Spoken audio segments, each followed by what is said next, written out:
We hear it every day. Our food production systems are at their breaking point. We're told we're using too much land, too much water, and that our supply chains are fragile and ready to snap. We are in a resource crisis. But what if the solution wasn't more land, but more intelligence? What if we could build farms that require no soil, use almost no water, and don't depend on sunlight, yet still produce 300 times more food in the exact same footprint? We are the Countercurrent, the only channel 100% focused on real, verified progress. And before we dive into the facts, comment below what city or country you're watching from. Let's be brutally honest about the challenge we face. The clock is ticking. By 2050, there will be nearly 10 billion people on this planet. The UN's Food and Agriculture Organization, the FAO, warns that to feed everyone, we will need to increase food production by roughly 70%. The question is, how? Today, we already use about half of all habitable land on the planet for agriculture. This system is responsible for over 70% of all global freshwater withdrawals. We clear forests to plant, deplete the soil with monocultures, and then use pesticides that contaminate our groundwater. And after all that effort, we take what we harvest and put it on ships and trucks, burning fossil fuels to transport a head of lettuce from California to New York, or an apple from Chile to Europe. It's a system that wastes energy, water, and nutrients at every single step. The cost of failure here isn't just a higher price at the grocery store, it's food scarcity. It's geopolitical instability driven by hunger. It's the collapse of entire ecosystems. The agricultural system that fed us in the 20th century was not designed for the challenges of the 21st, and this is precisely where vertical farming enters the picture. But to understand how it works, and why it's such a fundamental shift, we need to rewind the clock. The idea of growing without soil isn't new. The Hanging Gardens of Babylon were a form of hydroponics, and the Aztecs grew crops on chinampas, or floating islands. But the modern, scientific, stacked version of this idea has a clear point of origin: a classroom in New York City in 1999. The man behind it is Dr. Dixon Despommier, a professor of public and environmental health at Columbia University. He gave his students what seemed like a simple challenge: calculate how much food they could grow just on the rooftops of Manhattan. The hope was to find out if the city could feed itself. The students ran the numbers, and the result was a failure. They found that using every single rooftop, they could only feed about 2% of the city's population. It was a nice idea, but a non-starter. But, like any great innovator, Despommier didn't see a dead end. He saw a flaw in the question. If we can't grow out, why don't we grow up? What if, instead of a field, we had a building? A 30-story skyscraper dedicated to growing food, right in the middle of the city. At the time, it was pure science fiction. Lighting technology was inefficient. The costs were astronomical. But the seed of the idea was planted. Despommier and his students spent the next decade refining the concept, designing the systems, and eventually publishing the book that gave the movement its name: The Vertical Farm. What was once an academic theory was about to become a billion-dollar industry. So, how exactly do you build a farm with no land and no sun? The answer is, you deconstruct the idea of a farm and rebuild it as a piece of precision engineering. First, the location. Forget vast green fields. Think of abandoned warehouses on the edge of cities, retrofitted shipping containers, or purpose-built buildings. The environment must be completely enclosed and controlled. Now, how they grow. Pillar number 1 is that there is no soil, zero dirt. Instead, the plants grow in trays stacked on racks from floor to ceiling. Their roots are left exposed. This brings us to two primary methods: The first, and most common, is hydroponics. Think of it as a nutrient spa for the plants. The roots don't search for food in the soil. The food comes to them. They are either submerged in or float on a water solution that contains the exact minerals the plant needs: nitrogen, phosphorus, potassium, magnesium, all in perfect molecular proportion. There's no waste, no compacted soil. The second method, even more advanced, is aeroponics. If hydroponics is a spa bath, aeroponics is a fine nutrient mist. The roots literally hang in the air. At regular intervals, high-pressure nozzles spray a nutrient-rich fog directly onto them. Pioneering companies like AeroFarms, based in New Jersey, have perfected this technique. They report that aeroponics uses 40% less water than even hydroponics, as there isn't even a bath of water, just the essential mist which is absorbed. Pillar number 2. There is no sun. How do plants photosynthesize locked in a warehouse? This is where the real technological revolution comes in. LED lights. But these aren't the white bulbs from your house. These are scientific light recipes. Over decades, plant biologists discovered that plants don't need the entire spectrum of sunlight. In fact, they primarily use light in specific wavelengths, concentrated in the blue and red.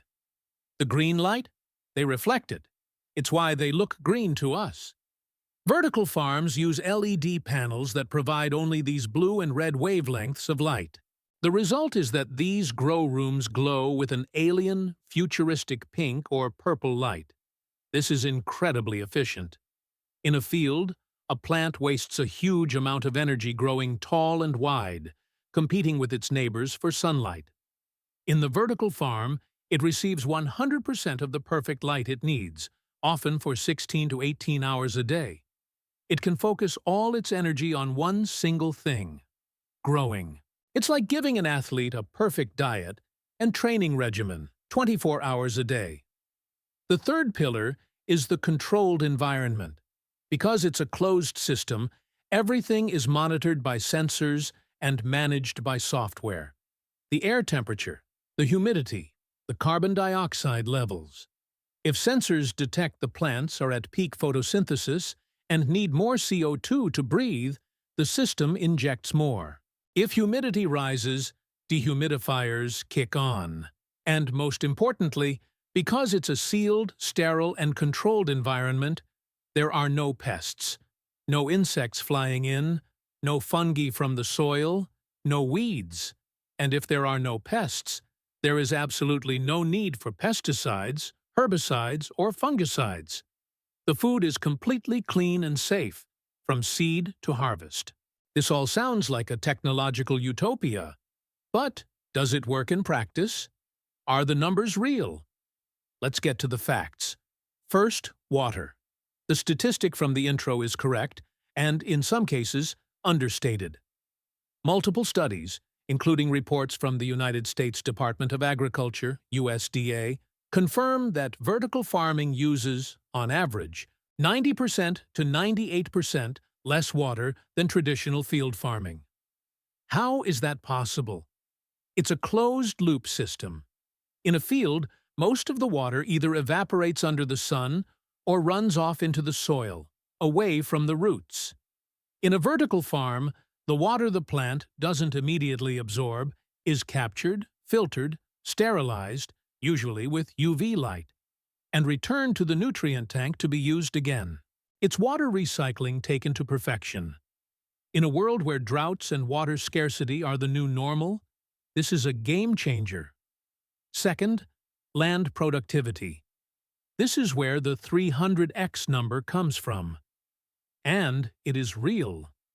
Leading companies in the space, like Plenty, based in California, report their systems can yield up to 350 times more food per square meter than a conventional farm. The math is simple. On a field, you have one layer of crops. In a warehouse, you can have 10, 20, 30 layers of crops stacked on top of each other, all on the same square meter of ground. But that's not all. The growth cycle is drastically accelerated. Because the plants receive perfect light and nutrients 24/7, they grow faster.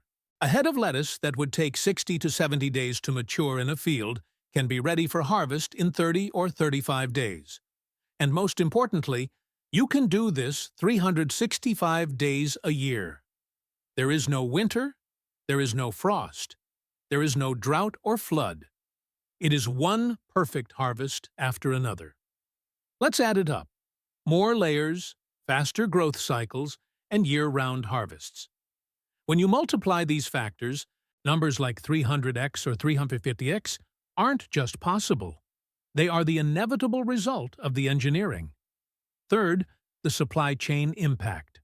The food is grown inside or right next to the cities where most people live.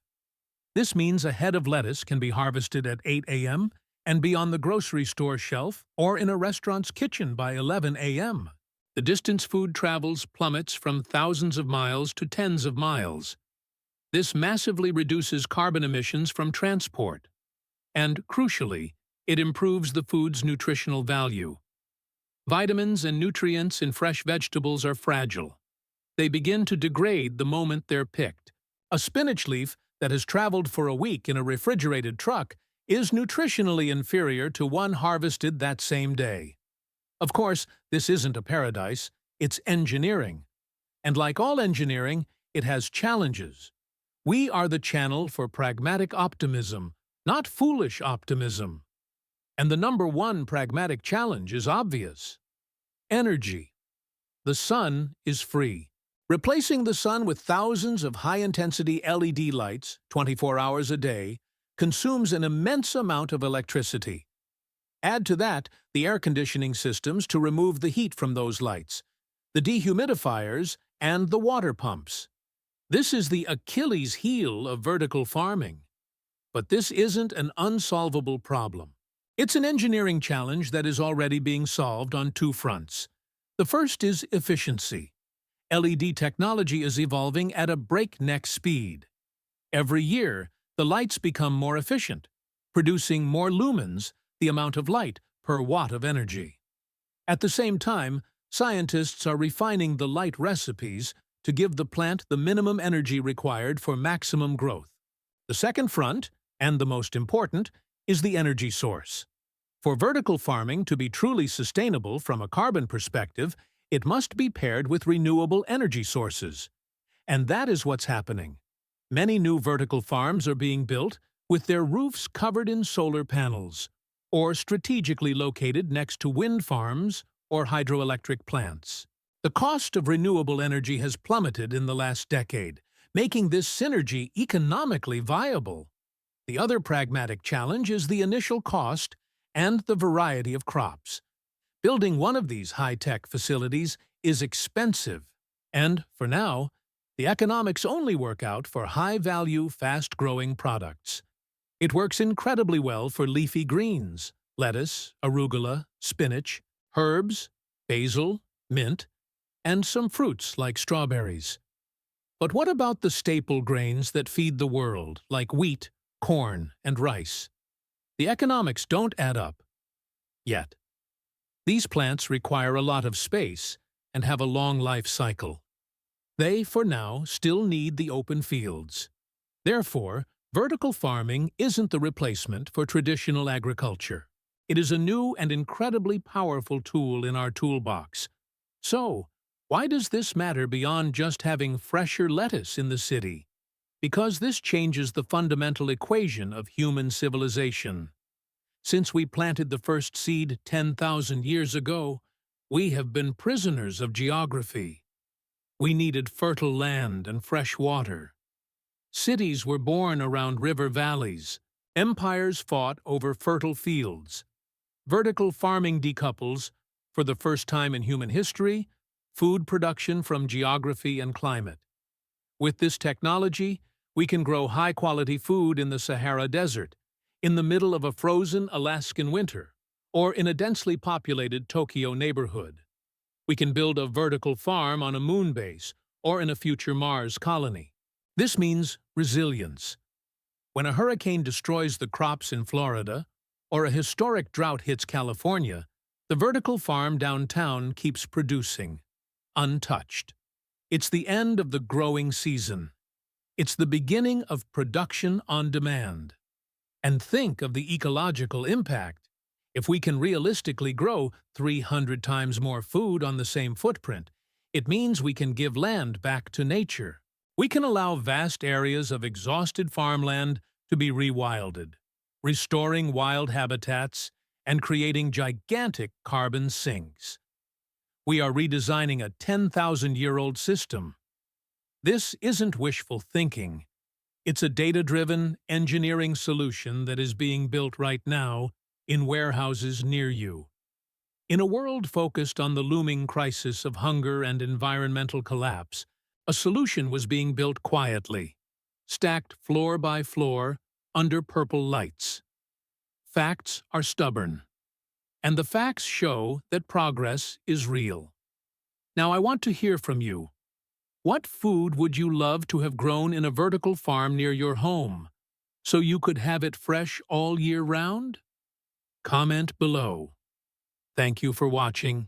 Stay pragmatic.